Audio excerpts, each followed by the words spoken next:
జిల్లా Peerzadiguda municipal corporation పరిధి పత్త పార్వతాపూర్ dumping yard వద్ద సెంట్రల్ రీసైక్లింగ్ పార్క్ ని మంత్రి సీతక్క ప్రారంభించారు. ఇలాంటి కార్యక్రమం ఫిర్జాదిగూడ మున్సిపల్ కార్పొరేషన్లో చేపట్టడం శుభ పరిణామమని, ఇదే విధంగా అన్ని మున్సిపాలిటీలు కార్పొరేషన్లో చేపట్టే విధంగా తీర్మానాలు చేయాలన్నారు.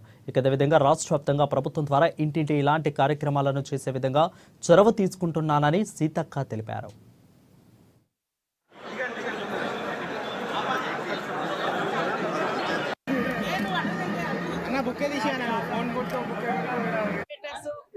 మరి మిగతా అధికారులందరూ కూడా ఈ యొక్క కార్యక్రమంలో పాల్గొనడం మనకు రాష్ట్రంలో దేశంలో అతిపెద్ద ప్రమాదం, అతిపెద్ద సమస్య చెత్త.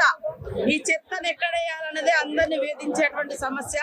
ఈ రోజు రాష్ట్రంలో మొట్టమొదటిసారి ఐటీసీ వారి కోఆర్డినేషన్ తో మరి ఫిర్జాదిగూడ మున్సిపాలిటీ కేంద్రంలోని 10 ఎకరాల స్థలంలో ఈ యొక్క ప్లాంట్ పెట్టి సేకరించినటువంటి చెత్తనంతా కూడా రీసైక్లింగ్ చేసి వేస్ట్ మేనేజ్మెంట్ లాగా చేసి మరి చెత్త అనేటువంటి ఒక భూతం నుంచి ఈ యొక్క మున్సిపాలిటీని మరి విముక్తి చేసినటువంటి మా మున్సిపల్ చైర్పర్సన్ గారికి వారి బృందానికి కూడా ప్రత్యేకంగా అభినందనలు తెలియజేస్తా ఉన్నాం. ఇలాంటి రీసైక్లింగ్ సెంటర్స్ ప్రతి జిల్లా హెడ్ క్వార్టర్ లో, ప్రతి మున్సిపాలిటీలో అవసరము. పట్టణాలలో జనాభా పెరుగుతుంది, వారు వదులుతున్నటువంటి వ్యర్థాలు కూడా విషతుల్యం అయిపోయి ఆ విషాన్ని మనం పీల్చుకొని రకరకాల జబ్బులు మనల్ని వేటాడుతున్నాయి.